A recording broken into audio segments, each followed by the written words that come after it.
আজ মহরম মাসের দ্বিতীয় দিন শনিবার।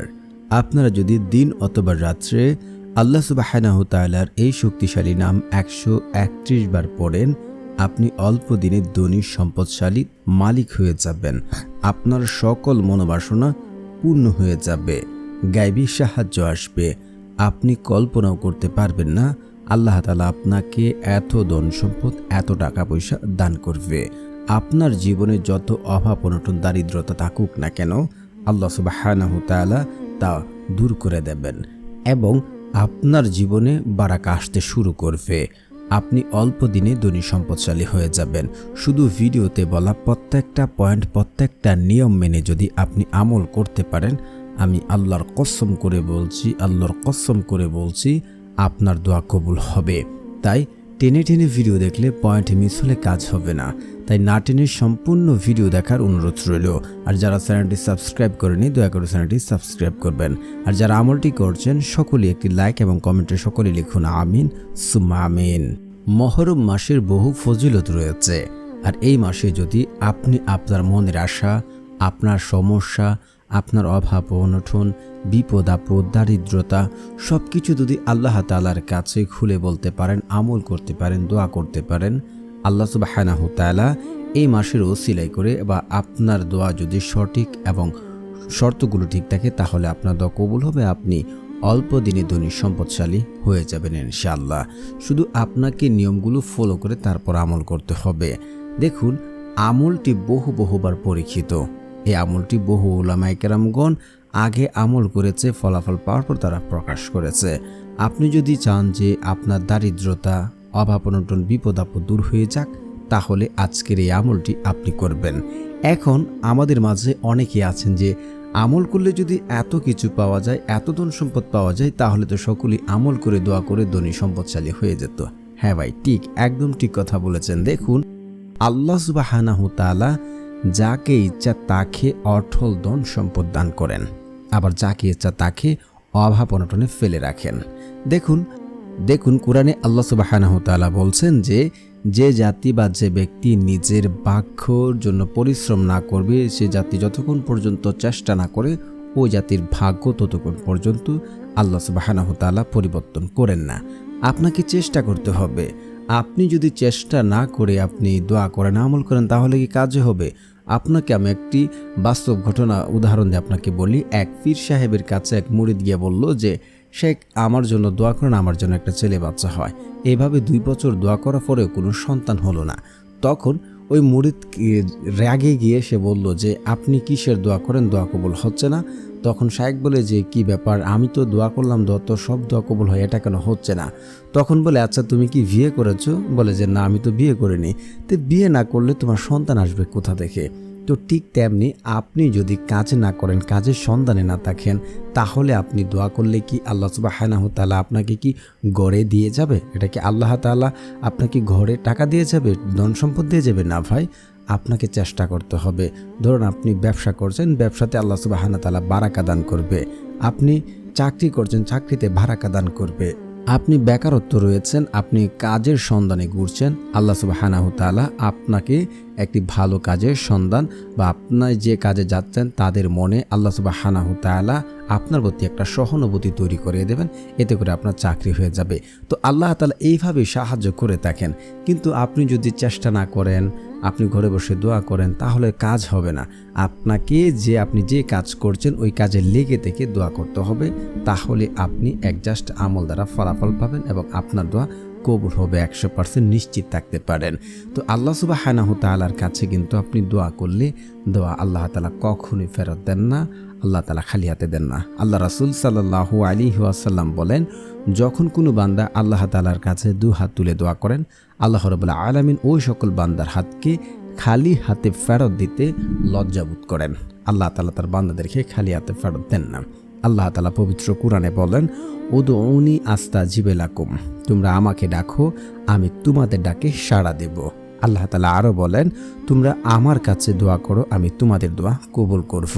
তো প্রিয় বন্ধুরা, যাদের দোয়া কবুল হয় না, অনেকে বলে যে আপনি তো বলছেন, তাহলে দোয়া করছি, দোয়া তো কবুল হচ্ছে না, আমল দ্বারা তো ফলাফল পাচ্ছি না। দেখুন, এই শর্তগুলি যদি আপনি না মানেন, নিয়মগুলো না ফলো করেন, তাহলে আপনার দোয়া কবুল হবে না, কখনোই না। শর্ত কি এবং নিয়ম কি?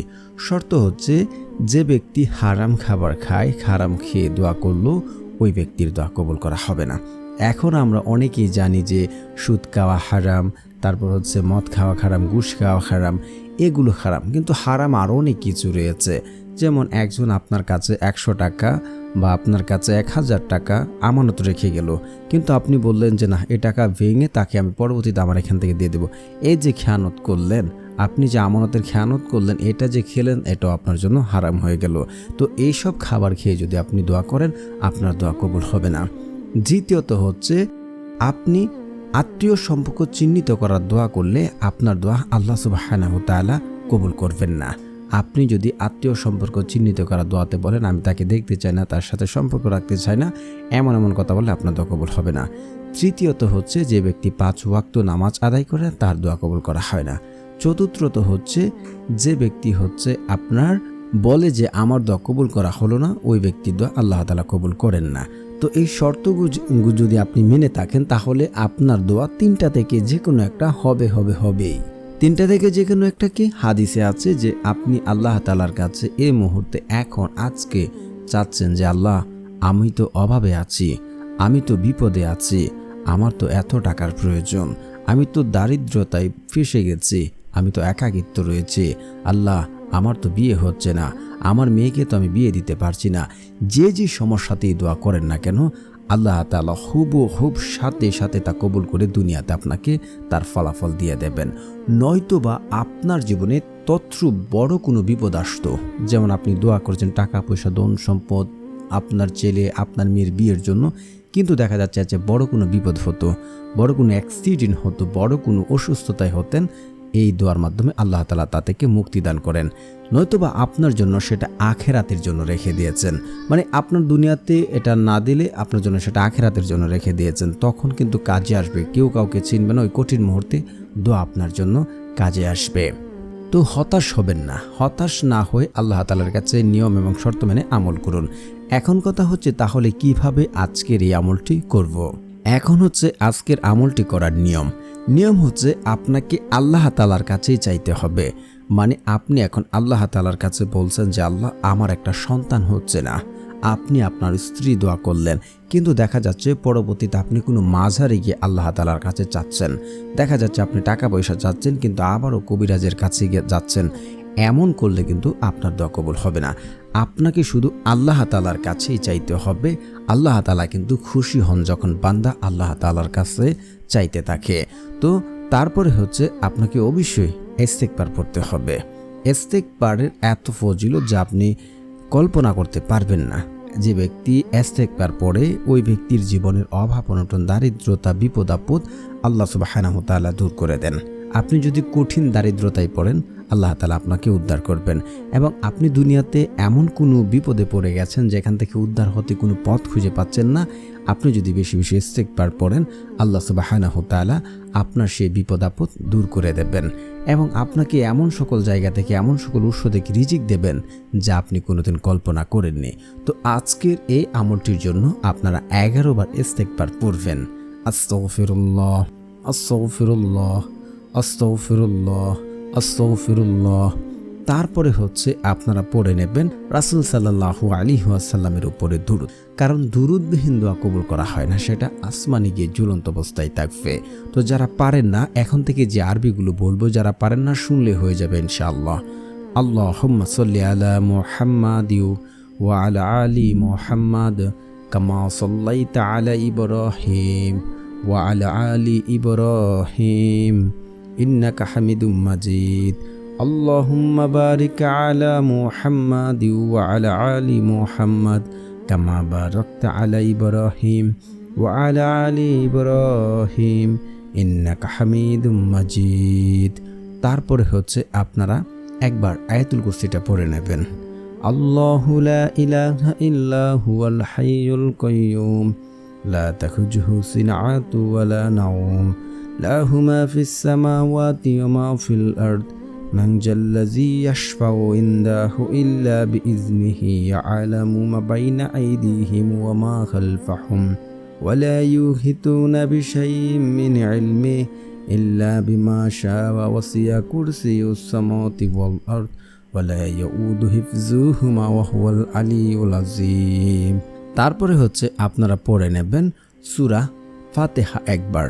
বিসমিল্লাহির রহমানির রহিম, আলহামদুলিল্লাহি রাব্বিল আলামিন, আর রহমানির রহিম, মালিকি ইয়াউমিদ্দিন, ইয়াকা না'বুদু ওয়া ইয়াকা নাস্তাঈন, ইহদিনাস সিরাতাল মুস্তাকিম, সিরাতাল লাযিনা আন'আমতা আলাইহিম গায়রিল মাগদুবি আলাইহিম ওয়ালাদ-দাল্লিন, আমিন।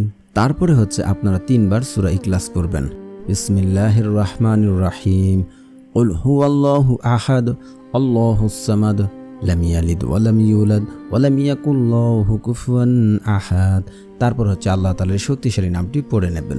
তো প্রিয় বন্ধুরা, যারা চ্যানেলটি সাবস্ক্রাইব করবেন তাদের মনের আশা পূর্ণ হবে ইনশাআল্লাহ। আল্লাহ সুবহানাহু তাআলার সেই শক্তিশালী নামটি হচ্ছে ইয়া মুজিবু, ইয়া মুজিবু, ইয়া মুজিবু। আমলটি আপনারা দিন অথবা রাত্রে যে কোনো সময়, আজকের যে কোনো সময় আপনারা আমলটি করতে পারেন। তারপর 2 হাত তুলে কায়ে মনোবাক্যে কান্নাকাটি করে 2 চোখের পানি ফেলে আল্লাহ তাআলার কাছে দোয়া করুন। আপনার 2 চোখের পানি জমিনে পড়ার আগে আল্লাহ তাআলা আপনার মনের আশাগুলো পূর্ণ করে নেবেন। তো প্রিয় বন্ধুরা, যারা আমলটি করছেন একটি লাইক এবং কমেন্টে সকলে লিখুন আমিন, আমিন, সুম্মা আমিন।